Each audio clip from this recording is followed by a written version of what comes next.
بعد صدور الحكم النهارده من محكمة جنح مدينة نصر بالحبس 6 شهور وغرامة 1000 جنيه على السيد توفيق عكاشة لسب والدة الشهيد خالد سعيد، قررت أسرة الشهيد خالد سعيد إنها ترفع دعوة جديدة مرة تانية. الأسباب هنعرفها من زهرة سعيد شقيقة الشهيد. مساء الخير يا زهرة. مساء الخير، ازيك؟ اهلا بيكي.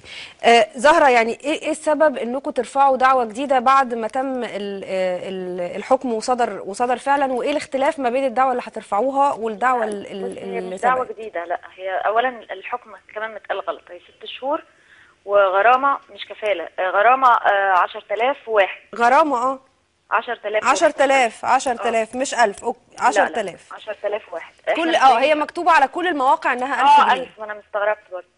تمام، هي 10,000 جنيه. طيب. بس احنا محتاجين.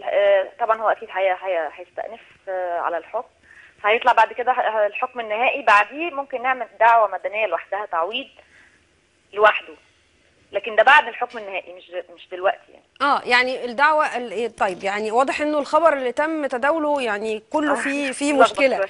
طيب، يعني انتوا هتنتظروا لحين ما يتم صدور الحكم النهائي، وبعد كده بناء عليه هتطلبوا تعويض يعني هتدعوا بالحق المدني وتطلبوا تعويض. بالظبط كده. تمام، انا وضحت. بالنسبه لي هي مش ده الهدف. هو احنا الفلوس دي هنطلعها على روح خالد، بس المهم ان ناخد حقنا من بني ادم اللي سب. هي في النهاية إثبات موقف، يعني ده الهدف الرئيسي بالتأكيد.